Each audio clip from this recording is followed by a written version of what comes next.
Muy buenos días, estimados hermanos, en esta mañana. Es un gusto poder estar aquí y poder compartir el mensaje de la palabra de Dios para con cada uno de ustedes en este día.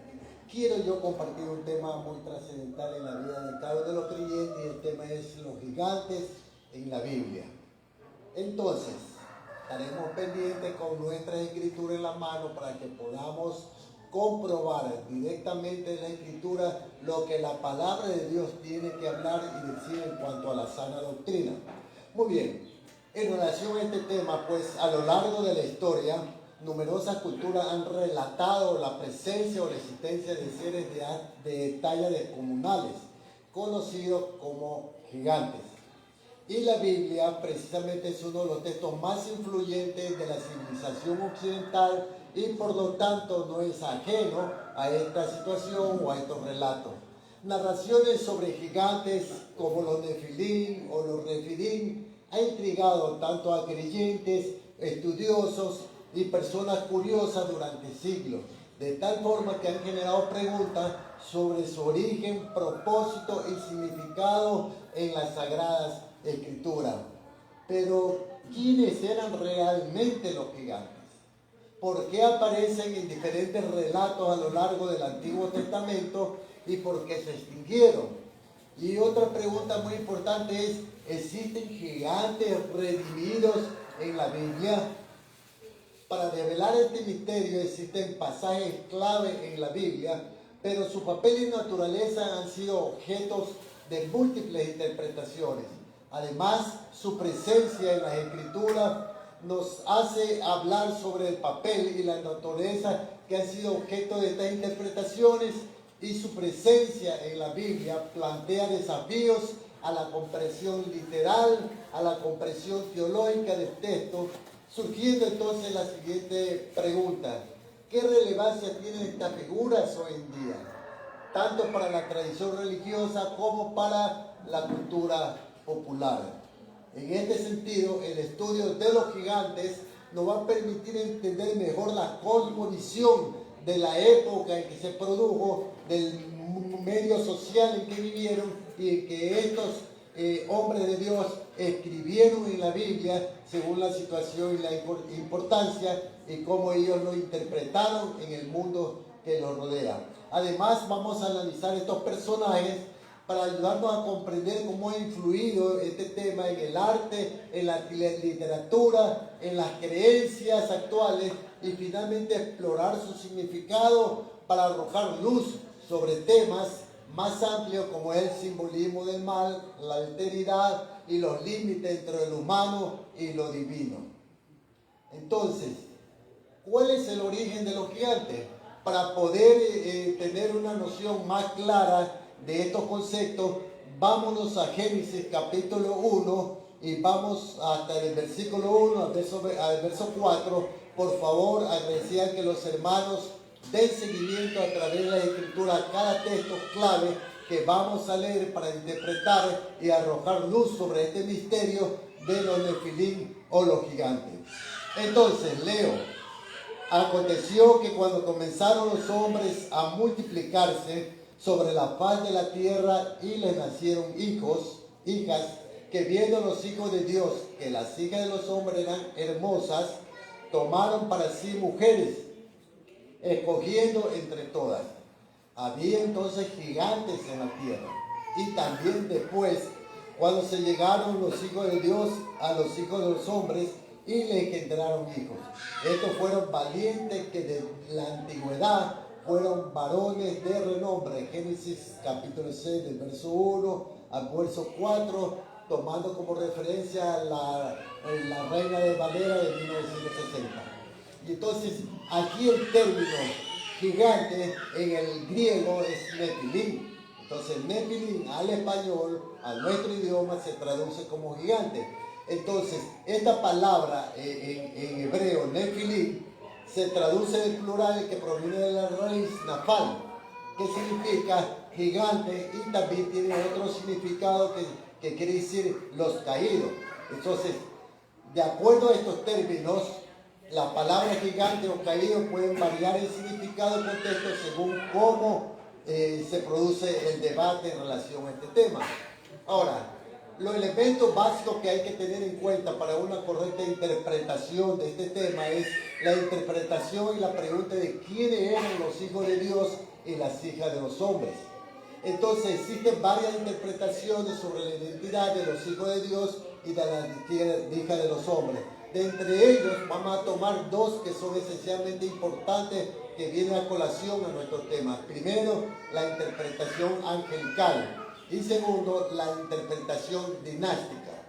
En la interpretación angelical sugiere que los hijos de Dios eran seres celestiales o ángeles caídos que tuvieron descendencia con mujeres humanas, resultando en los nefilim, que era una especie de híbrido humano divino. Ahora, esta teoría precisamente es la interpretación más antigua que podemos encontrar de todas, e identifica a los ángeles caídos o demonios como los hijos de Dios, según menciona Génesis capítulo 6, el verso 4. Ahora, para el efecto, añade Judas capítulo 1, el verso 6, a lo cual los invito que por favor estén pendientes de cada texto, porque de ellos tenemos que tener bien en claro el concepto doctrinal. Y dice así en Judas capítulo 1, el verso 6, y a los ángeles que no guardaron su dignidad, sino que abandonaron su morada, los ha guardado bajo oscuridad en prisión eterna para el juicio. Entonces se interpreta en base precisamente a lo que es este tipo de teoría de interpretación angelical, que precisamente estos ángeles que dejaron su morada fueron los que descendieron, tomaron forma humana y tuvieron matrimonio y relación carnal o sexual con mujeres para engendrar esta clase de personajes que fueron los valientes, héroes y gigantes de la época mencionada en la Escritura. Es interesante también que traigamos a colación lo que el historiador judío Flavio Josefo del siglo I dice en relación a este tema.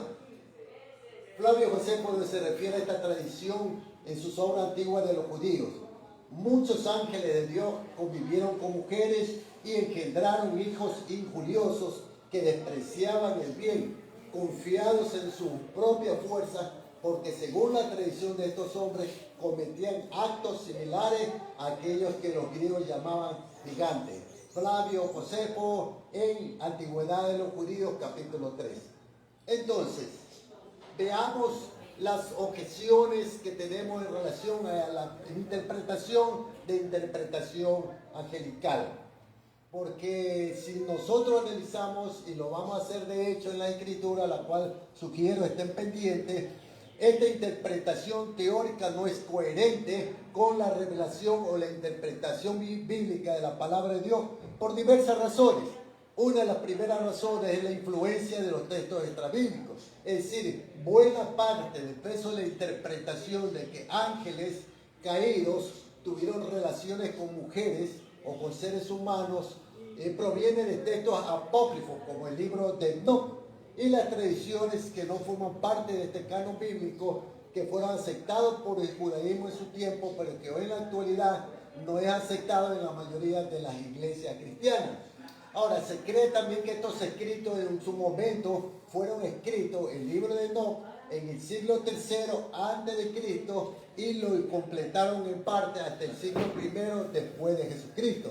Lo que señala, indica, aunque la tradición da como autor a Enoc, sin embargo, recordemos que no vivió muchos años, muchos siglos atrás, algunos miles de años atrás, por lo tanto es muy complicado aceptar que él no haya escrito esto en el siglo III hasta el siglo I después de Cristo, ¿verdad? Entonces su autoría no es clara para empezar. Fue por estas consideraciones que los textos apócrifos del libro de Enoc posteriormente fue considerado herético y condenado por la ortodoxia cristiana en el siglo IV después de Cristo. Y fue excluido del canon bíblico precisamente dado su origen extrabíblico y su contenido controvertido en parte de aceptación por las autoridades judías y primitivas cristianas.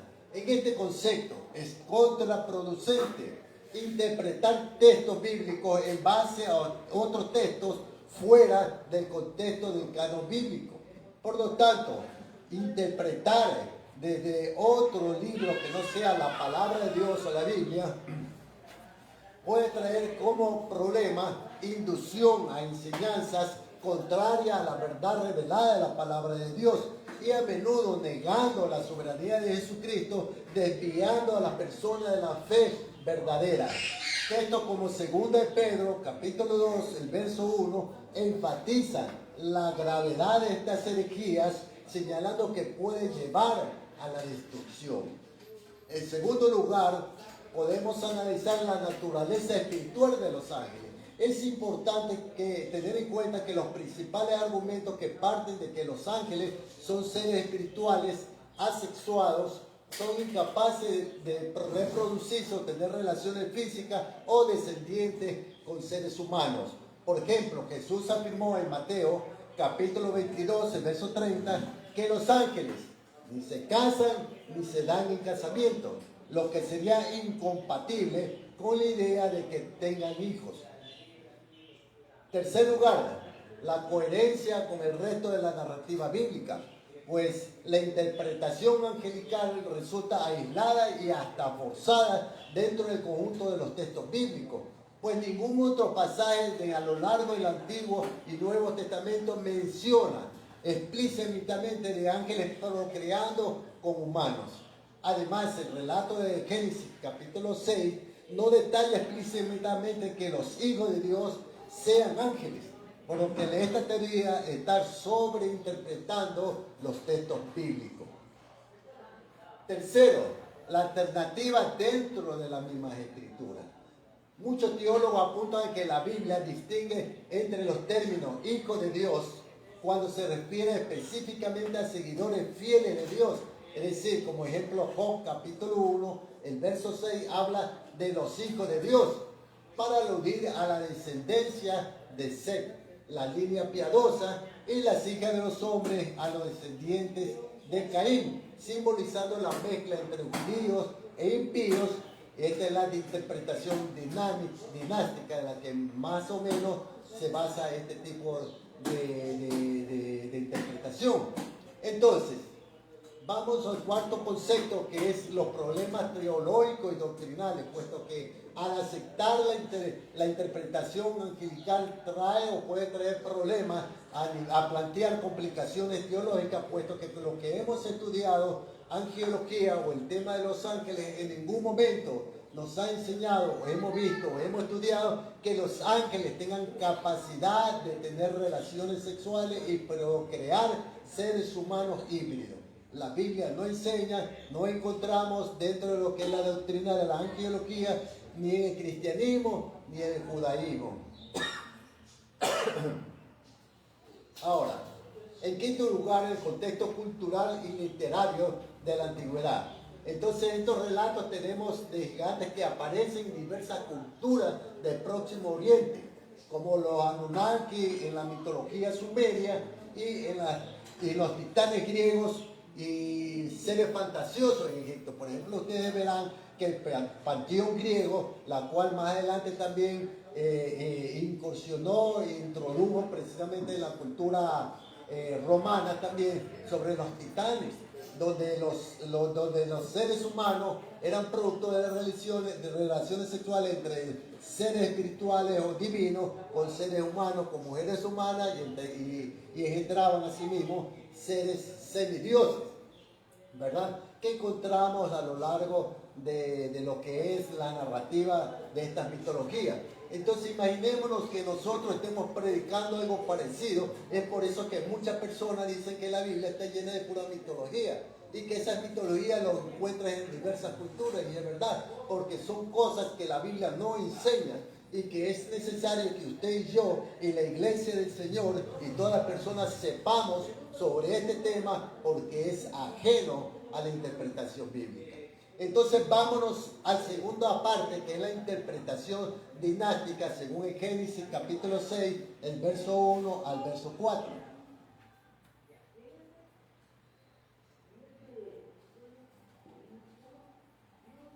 Muy bien. La interpretación dinástica propone que los hijos de Dios eran descendientes de Seth, de la línea piadosa, y las hijas de los hombres descendientes de Caín, que era la línea corrupta. Según menciona Génesis capítulo 6, del verso 1 al verso 3, y dijo Jehová, no contenderá mi espíritu con el hombre. Por favor, estos son textos clave que arrojan luz al misterio de los Nefilim o los gigantes. La palabra de Dios dice, no contenderá mi espíritu ¿contra quién? No les escucho, hermanos. Con los hombres, no con los Nefilim, no con los ángeles. La Biblia no dice que Dios se puso molesto con los ángeles, es con los hombres. ¿Por qué? Porque los hombres, ya lo voy a explicar más luego, y continúa la palabra de Dios, no condenarán mi espíritu con el hombre para siempre. Porque ciertamente es que espíritu o carne. Es carne, es decir, no menciona ninguna relación angelical, sino humana, y le dice, tú eres carne. Ahora, la línea humana apartada de Dios es lo que, según esta interpretación, el pecado no fue la unión de ángeles y humanos, sino la mezcla y corrupción moral a causa del matrimonio entre personas justas y los impíos. Ahora, esto lógicamente, esta interpretación de la descendencia dinástica de Génesis, capítulo 6, del 1 al 4, es bastante coherente con el relato bíblico.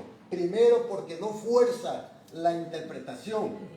Segundo, porque se basa específicamente en textos originales de la Biblia y no fuera de la Biblia. Tercero, porque la interpretación dinástica enfatiza el aspecto humano y moral del relato, en la cual siempre Dios llama al arrepentimiento.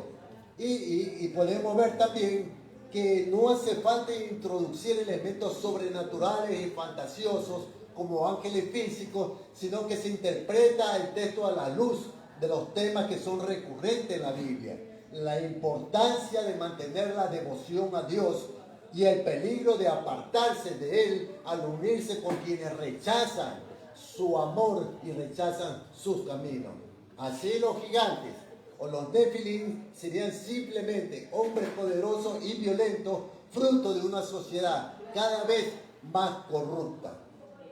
Ahora, en varios pasajes de la Biblia encontramos la expresión hijo de Dios. Se utiliza para describir a personas, como dicen los siguientes textos. Por ejemplo, Deuteronomio 14.1. Por favor, lean Deuteronomio 14.1. Busquen. En Deuteronomio 14.1 dice, hijos sois de Jehová vuestro Dios. Deuteronomio 14.1 dice, hijos sois de Jehová vuestro Dios. Otro texto que arroja luz a estos hechos, Juan capítulo 1, el verso 11 al verso 12. Juan capítulo 1, del verso 11 al verso 12, dice de la siguiente manera, a los suyos vino, pero los suyos no le recibieron. Mas a todos los que lo recibieron, a los que creen en su nombre, le dio la potestad de ser hecho, ¿qué cosa? Hijo de Dios. Le dio la potestad de ser hecho de hijo de Dios. Y esto no es de los ángeles. Esto habla de los hombres cuando aceptan a Jesús en su corazón y en su vida a través del arrepentimiento. Dios le da la potestad de ser hecho hijo de Dios, lo cual no es un derecho por obra ni cosa de los hombres, sino es la gracia de Dios derramada en la vida del pecador. También tenemos Éxodo capítulo 34, el verso 16, por favor anoten, lean, investiguen, y dice de la siguiente manera, por tanto no harás alianza con los moradores de aquella tierra, porque fornicarán en pos de sus dioses y ofrecerán sacrificio a sus dioses y te invitarán y comerán de sus sacrificios, o tomando de sus hijas para tus hijos y fornicando sus hijas en pos de sus dioses, harán fornicar también a tus hijos en pos de los dioses de ellas. En Génesis capítulo 4, del verso 25-26, también podemos ver y dice lo siguiente, Adán se unió otra vez a su mujer y ella dio a luz un hijo y le puso por nombre Set, porque dijo ella, Dios me ha dado otro hijo en lugar de Abel, pues Caín lo mató. A Seth le nació también un hijo y le puso por nombre Enos. Por ese tiempo comenzaron los hombres a invocar el nombre de Dios. Esa es la línea de Seth. Ahora, en la Biblia el relato llamado los gigantes o los Nefilim está estrechamente vinculado con los hijos de Dios, que eran los descendientes de la línea piadosa de Seth, según los textos claves que nosotros hemos hablado. Ahora, estos hombres originalmente se apartaron para seguir los caminos de Dios, terminando cayendo en la desgracia espiritual o de la gracia debido a la seducción astuta del maligno. Al igual que en el Edén, precisamente, cuando la serpiente engañó a Eva y le dijo, con que Dios ha dicho esto, y le dijo que no era verdad, ahora el enemigo también le susurraba a los hijos de Dios, diciendo, las mujeres impías son más hermosas que las nuestras. Sería pecado unirte con ellas, sí Señor, pero si te casas no habría pecado, pues Dios honra el matrimonio, ¿sí o no? No, Dios no honra el matrimonio, sí, Dios honra el matrimonio, pero aquí está la astucia del maligno. Entonces, convencidos por esa lógica engañosa y sin entender la voz de la advertencia del Espíritu Santo, que le advertía lo contrario, los hijos de Dios, descendencia de la línea de Seth, los hijos de Dios precisamente tomaron esposas entre sí, de entre los hombres, la descendencia que hablamos de hablar, y que se alejaron de esta manera de la fe verdadera. Sin embargo, Dios ya había advertido sobre esta situación, sobre peligros de unirse en matrimonio con inconversos, con gente que rechazaban su gracia, con personas que rechazaban el Evangelio y al Dios glorificado, aquellos que no compartían la misma fe. Deuteronomio, le invito a leer Deuteronomio, abran la escritura en Deuteronomio capítulo 7, para leer el verso 3 al verso 4 y tomen nota de este asunto. ¿Qué dice la escritura? Y no emparentarás con ellas, no darás tu hija a tu hijo, ni tomarás a su hija para tu hijo, porque desviarán a tu hijo del pos de mí y servirán a dioses ajenos, y el furor de Elohim se encenderá sobre vosotros y os destruirá. Ignorar esta advertencia divina, los hijos de Dios de la línea de Seth se apartaron de la gracia, mezclando la santidad con la impiedad, y como consecuencia directa de esta desobediencia, de la corrupción moral, invadió el mundo. Y es así precisamente que el juicio de Dios no tardó en llegar, culminando en lo que nosotros conocemos en el mismo capítulo 6 como el diluvio universal que borró a aquella generación de la faz de la tierra. Así, la historia de los gigantes o los hijos de Dios no solo es un relato sobre seres de gran talla, sino precisamente la importancia de la obediencia, de cuidar la santidad y de no justificar el pecado con excusas razonables, recordando siempre que la voluntad de Dios es clara para quienes desean escuchar su voz y seguirle. En Juan capítulo 10, el verso 27, Jesús dijo, mis ovejas oyen mi voz y yo las conozco y me siguen. Esta es la historia de Noé. Pero surge una pregunta importante que tenemos que aclarar. ¿De dónde se originan los gigantes? No se origina de los Nefilim, porque la traducción de la palabra gigante es, en el hebreo es Nefilim. Pero ¿dónde se originan los gigantes si no son producto de una relación entre ángeles y mujeres o seres humanos? ¿De dónde surgen entonces los gigantes? Efectivamente, vámonos a otro texto clave en Génesis capítulo 6, del verso 1 al verso 4. La palabra de Dios nos describe la existencia de los ángeles, de gigantes, que en hebreo es Nefilim, antes del diluvio. Entonces el pasaje dice, había gigantes en la tierra antes o en aquellos días y también después que llegaron los hijos de Dios y las hijas de los hombres. Entonces, como palabra clave para la interpretación del origen de los gigantes, tenemos aquí, un antes y un después. Pero vamos a analizar un antes, o sea, vamos a analizar el origen de los gigantes en la época antediluviana. Los gigantes se sentían mucho más antes ya de la existencia de los hijos de Dios en el capítulo 6, que se mezclaba con el linaje impío de Caín. Entonces, los gigantes en sí son producto del desarrollo natural de la creación de Dios, de la raza humana en los tiempos antiguos, donde había mayor grado de longevidad y fortaleza física que permitían precisamente alcanzar estaturas, mayormente capacidades y promedios más allá de lo normal. Es decir, los gigantes no son una aberración o una especie de combinación entre ángeles y humanos. La creación de Dios, los gigantes son creación de Dios. Es decir, ahora lo vemos como gigantes, pero en el tiempo en que Dios los creó, eran personas normales que llegaron a edades increíbles y lógicamente a alturas indescriptibles que ahora nosotros, desde nuestra perspectiva humana, lo vemos como gigantes. Y así lo interpretaban algunos de la época de aquello. Pero vámonos a la Biblia, vámonos a la palabra de Dios, que es la que tiene la última palabra. Ahora, tengamos nuestros textos bíblicos para analizar qué dice la Biblia, si confirma o retira este promedio. Ahora, el promedio normal de crecimiento registrado en la Escritura es de 969 años, según Génesis capítulo 5, el verso 7. Búsquenlo. Léalo y analízalo con su propio ojo. Entonces, yo pregunto, estas personas que en ese tiempo, en esa era, vivían 969 años, ¿serían de nuestra estatura? Eran grandes, pero para ellos, su época, no había personas que, este es gigante. No, todo era normal, como hoy en día nosotros, entre nosotros nos vemos como normal. Y si vemos un enano, ¿qué decimos?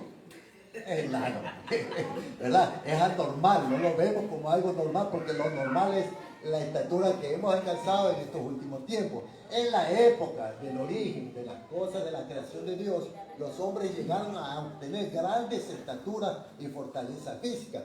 Entonces llegaron a vivir hasta 969 años.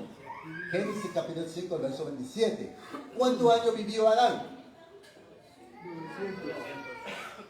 930 años. Génesis capítulo 5, del verso 5 al 7. Seth vivió 912 años. Tuvo hijos, tuvo hijas, y lógicamente ese hijo y esa hija no eran enanas. Eran personas de estatura normal, crecían hasta edades que más o menos tenía su padre. Entonces, Seth tuvo 912 años. Génesis capítulo 5, el verso 6 al verso 8. En dos, ¿cuántos años tuvo? No tuvo 300. Enoc tuvo 905 años. Génesis capítulo 5, el verso 10 y el verso 11. Cainán, ¿cuántos años tuvo? La Biblia dice que Cainán tuvo 910 años y murió. Génesis capítulo 5, el verso 12 al 14. Ahora, el total de Mahalaleel fue de 895 años y murió. Génesis 5, 17. Jared fue de 962 años, según Génesis capítulo 20. Ahora, Lamé, el padre de Noé, ¿cuántos años tuvo? Noé murió más joven que el resto, 777 años.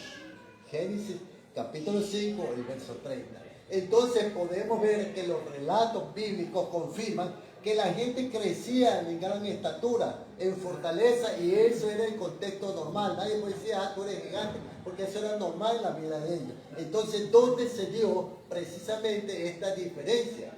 Entonces, dentro de este contexto de la longevidad que nosotros hayamos descrito en la literatura cristiana, en la Biblia, en Génesis capítulo 5, está directamente relacionado mayormente con la estatura de los primeros seres humanos al acortarse la longevidad después del diluvio.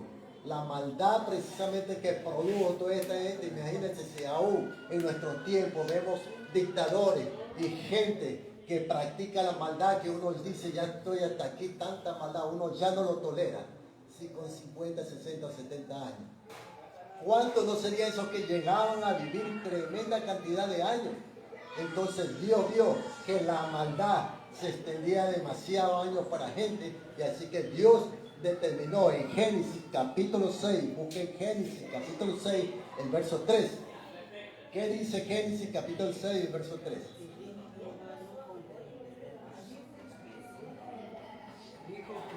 Será su edad 120 años.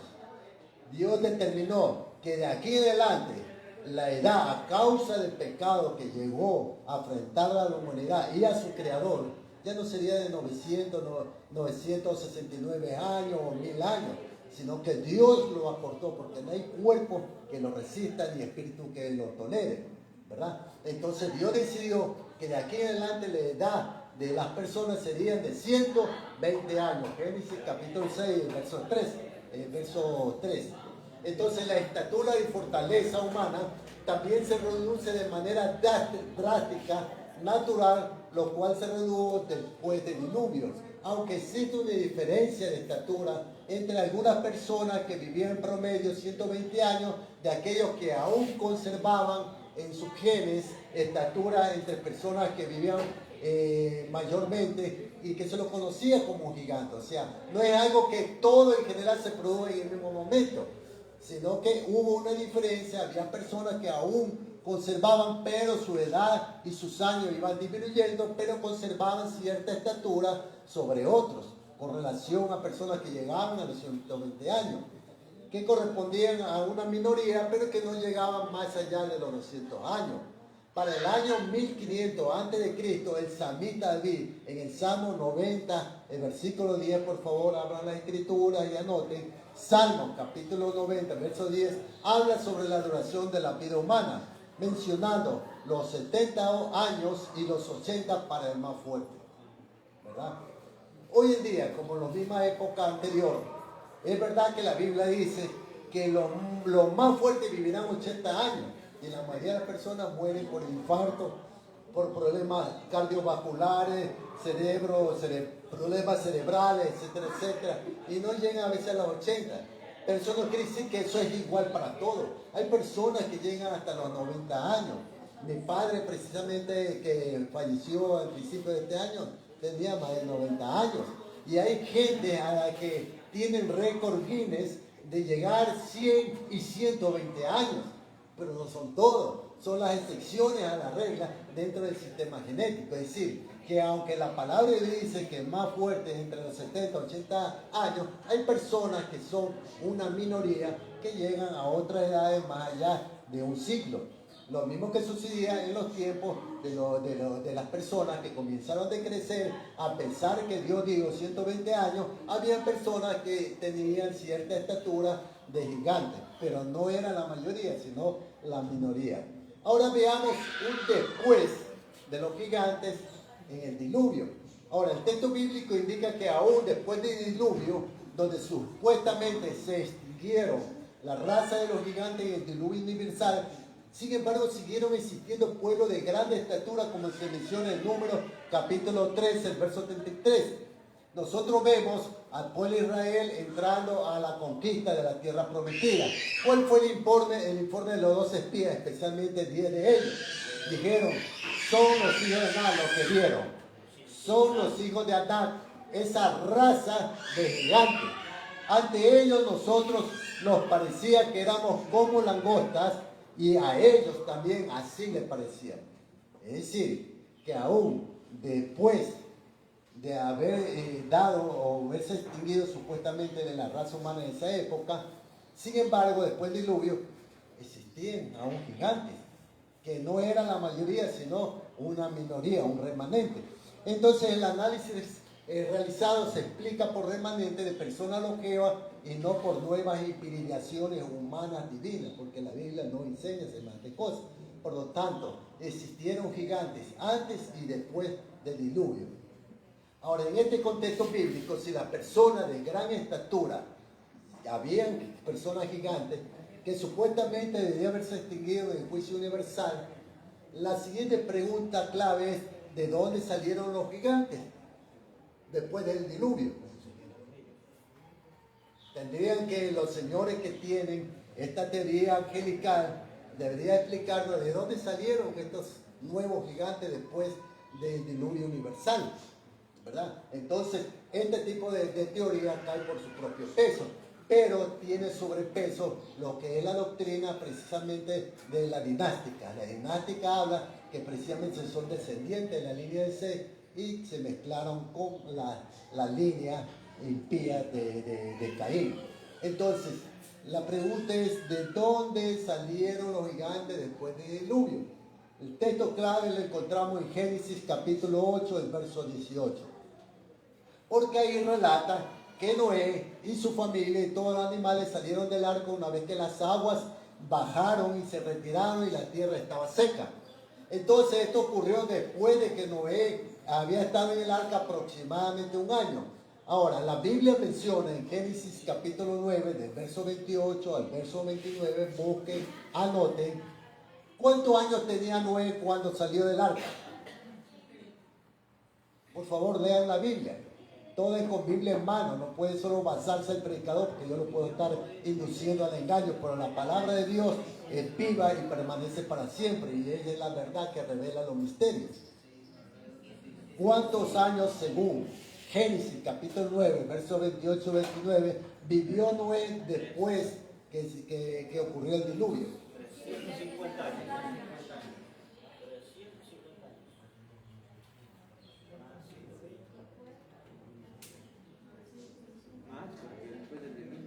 Después que hubo el diluvio, vivió 350 años más. Pero cuando Noé entró al arca, tenía 600 años. Noé tenía 600 años cuando entró al arca. Lo que significa que después del diluvio, cuando Noé salió del arca, vivió 350 años más. En total, ¿cuántos años vivió Noé después del diluvio? 950. Elemental, 950 años. Entonces, ¿qué es lo que significa? Que los gigantes postdiluvianos vendían en la descendencia ¿de quién? ¿De quién? ¿De quién venía esa descendencia gigante? De Noé, pues elemental, hermano, es lógica bíblica. La Biblia no te va a engañar ni te va a mentir, es por lógica elemental. Si era lo único que existía ahí, la vida comenzó nuevamente con Noé. Y Noé, para nosotros, es un gigante con 950 años, es un gigante. Pues. Aunque para él esa es la talla normal en su época. Pero ya la sentencia de Dios ya estaba dada. Entonces comenzaron las personas a crecer en edad. Ya poco a poco las personas ya comenzaron ya no a vivir 900, 800, 600 años, sino que comenzaron a vivir hasta 120 años. Entonces esa decreción no fue en total para todos, sino unos que otros comenzaron a disminuir en la edad y también en estatura. Por eso es que en esa época, cuando los israelitas entraron, vieron una ciudad de gigantes. Vieron una ciudad de gigantes. Pero ellos eran descendientes de la línea de Noé. Entonces la Biblia afirma que la naturaleza humana, después de la caída del diluvio, volvieron a surgir de la descendencia de Noé, de estatura normal para su vida, para su época y para la sociedad, lo que hoy nosotros llamamos gigantes. Y lo respaldan los registros de edades decrecientes en los capítulos que les he mencionado anteriormente. Entonces, los gigantes después del diluvio, vamos a encontrar una familia de gigantes esporádicamente. Por ejemplo, a lo largo del Antiguo Testamento se mencionan grupos o naciones de gigantes que nosotros podemos ver y que se han destacado a lo largo de la Biblia. Los refaín, por ejemplo, los refaítas, aparecen diversos textos como en Deuteronomio, capítulo 2, el verso 11, Josué, capítulo 12, el verso 4, y 2 Samuel, capítulo 21, el verso 16 al verso 22, considerado como una de las razas gigantes que habitaban en el área de Basán, y de su rey, el rey Og de Basán. La escritura dice, porque únicamente Og, rey de Basán, había quedado del resto de gigantes. Su cama era una cama de hierro. No está Rabá de los hijos de Amón. La longitud es de 9 codos. 9 codos, según el codo de hombre, equivale a una altura de 4,50 metros de altura. Entonces Og, rey de Basán, era un gigante para la estatura de las demás personas. Llegó a medir 4 metros, .50. Y la anchura de su cama era de 2 metros, o sea, 4 codos, que equivalían a 2 metros, según el codo de hombre, dice Deuteronomio, capítulo 3, el verso 11. Luego tenemos los Anequim, o conocidos más como los anaseos, que eran habitantes poderosos de Canaán, los hijos de Anac, mencionados especialmente en Números, capítulo 13, el verso 12, el verso 28 y el verso 33, y Josué, capítulo 8, el verso 21 al verso 22. Eran considerados por los espías israelitas como de gran talla. Ellos se consideraban como animalitos, así como langostitas, y así les parecía que ellos lo veían. O sea, ¿cuánta sería la estatura de estos señores? Números 13, en Números capítulo 13, el verso 33, dice: y vimos allí también a los gigantes, los hijos de Anac, que son parte de la raza de los gigantes, y a nosotros nos pareció como que éramos langostas, y así le parecíamos ante sus ojos. Luego tenemos otro tipo de raza de gigantes, como son los Emim y los Sansumim, reseñados en Deuteronomio capítulo 2, del verso 10 al verso 21, que eran tribus, o ambas tribus vivían en la Transjordania, antes de la llegada de los moabitas y amonitas. Son descritos como grandes, son descritos como numerosos y altos como los anaseos. En Deuteronomio capítulo 2, el verso 9 al verso 11 dice: y Elohim dijo: no molesten a Moab, ni te empeñes con ellos en guerra, porque no te daré posesión de su tierra, porque yo lo he dado a Ar por heredad a los hijos de Lot. Los semitas habitaron en ella antes, pueblo grande y numeroso y alto comparado con los hijos de Anac, porque gigantes eran ellos, tenidos también como los hijos de Anac, y los moabitas le llamaban Emita. Entonces habían gigantes también de esta raza que se los conocía como Emitas o Emim y Sansumim. Entonces, vimos a lo largo de la historia del Antiguo Testamento postdiluviano que precisamente hubieron hazañas contra estos gigantes, ¿verdad? Porque cuando ellos, el pueblo de Israel, entró a conquistar la tierra, ellos se desanimaron porque no vieron un solo gigante, vieron nación de gigantes. ¿Comprenden? Entonces por eso ellos se desilusionaron y se desanimaron. ¿Quién podía enfrentar eso? Solo 2 hombres, Josué y otro más, fueron los que dijeron: no, sí podemos, porque no somos nosotros, sino es la espada de Adonai que va a hacer la obra y va a tumbar y nos lo va a dar en nuestras manos, ¿verdad? Y ese pecado les costó vagar en el desierto 40 años. Después, cuando entró con Josué, ellos barrieron, porque no eran con ejército, dice la escritura, ni con espada, sino con un santo espíritu. Por eso que al derribar a los gigantes, estos cayeron por el poder de Dios. Sus muros grandes y extensos, construidos por gigantes, eran impenetrables para ellos. Pero el Señor los cogió y los derrumbó, y esos muros cayeron junto con sus gigantes, y el Señor les dio la victoria. Entonces ellos, ya viendo que esos gigantes a que anteriormente 40 años atrás le habían tenido, cayeron ante la presencia de Adonai, entonces ellos tomaron más valor y comenzaron a ocupar la tierra de Canaán. Habían otras partes de gigantes en las cuales la historia nos relata que ellos conquistaron la mayoría parte de la tierra, porque Dios estaba con ellos. Pero también encontramos casos particulares de personajes como David. ¿David peleó con quién? Goliat. ¿Y quién era Goliat? Goliat era un famoso de la Biblia. Goliat era un filisteo, precisamente de la ciudad de Gat, según 1 Samuel capítulo 17. Entonces Goliat era un personaje de altura impresionante, considerado como un gigante, pero fue derrotado por el joven David con una piedra y con una onda, porque Dios estaba con David. Y hoy el rey Basán, de la cual hablamos precisamente, de su estatura, 4,5 metros y 2 metros de ancho, la cual era su cama. Entonces nos damos una imagen de todo esto. Pero viene una pregunta muy interesante que traigo a colación para cada uno de ustedes y para las personas que nos están siguiendo en Facebook y escuchando esta palabra. Había gigantes redimidos y salvos por gracia. Ahí lo quiero escuchar, por favor, micrófono. Micrófono. ¿Están dormidos o ya lo hice dormir? A ver, ¿quién quiere conocer, quién quiere dar su opinión? ¿Hay gigantes en la Biblia que han sido redimidos por Dios? Sí, no, ¿y por qué? Saúl no era gigante, ¿acaso? No les escucho. Muy bien, gracias mi hermano por el micrófono. Muy bien, hay que seguir estudiando e investigando. Acuérdense que las escrituras tienen profundidades insondables, que el apóstol lo hablaron, cuán insondables son sus escrituras, ¿no? Y habían gigantes redimidos y salvos por gracia, sí.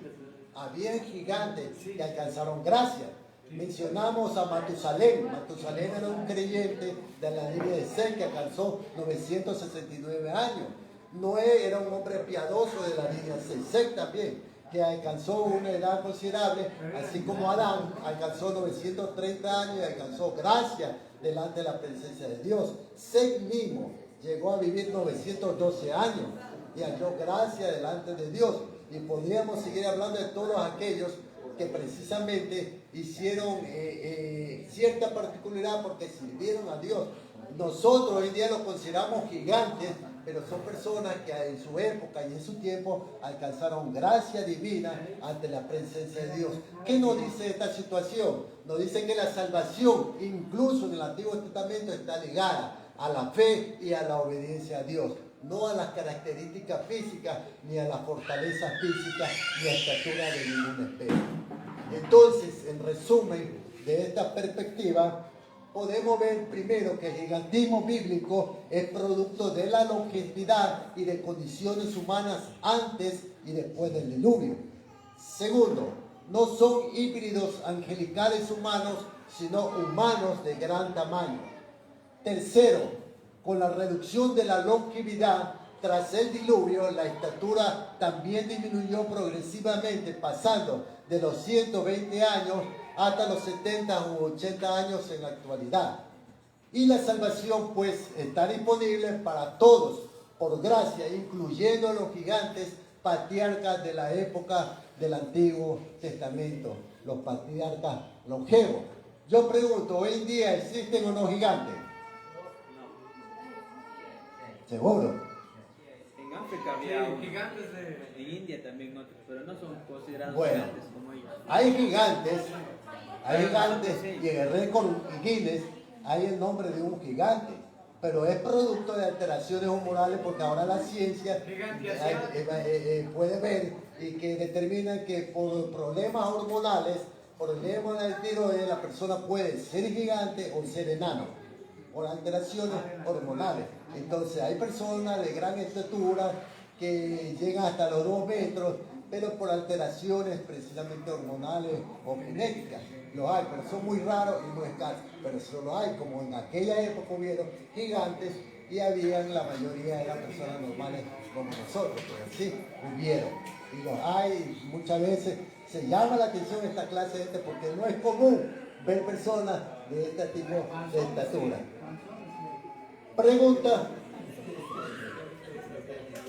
Muy bien. De esta manera, hermano, ¿por qué es importante haber analizado y estudiado y llegado a una conclusión para desterrar esta falsa teoría sincretista de angelical que es tomado en libros apócrifos fuera del canon bíblico, como es esta teoría precisamente de ángeles con relaciones con seres humanos? Entonces, pero hoy en la actualidad, ¿qué simboliza para nosotros los gigantes, para hoy los creyentes? Aunque ya no vemos como en las épocas pasadas del Antiguo Testamento, sin embargo, nosotros tenemos lucha con gigantes. Sí, pero con gigantes, hablando en el sentido metafórico y en el sentido simbólico. A veces tenemos tantos problemas que son como gigantes que no es difícil para nosotros poder superar. Problemas de relaciones matrimoniales, a veces problemas con los hijos, problemas conyugales, infidelidades, delincuencia, dictadores. Parece que son gigantes que amenazan destruir, dominar nuestra vida. Pero debemos recordar que nuestra fe y nuestra confianza en Dios pueden vencerlos. Amén. Como sucedió en David. David no venció a Goliat porque era una persona militar, entrenado militarmente, era un muchacho, era un pastor, era un campesino, pero era un hombre, un varón de Dios. ¿Cuántos dicen amén? Amén. Un hombre que tenía fe en Dios, por eso le dijo a Saúl y a su ejército: déjenme a mí pelear, que a ese filisteo me lo bajo en el nombre de Jehová. Por fe. Porque este filisteo insulta a las huestes del Señor Dios, al ejército de Adonai. Y todos temblaban. Porque la Biblia dice: no es con ejército, no es con espada, es con mi Santo Espíritu. Entonces, así hay problemas en la vida, hay dificultades, hay obstáculos sociales, espirituales y morales, adicciones, injusticia, depresión, ansiedad, deudas que parecen que son gigantes que amenazan con destruirnos.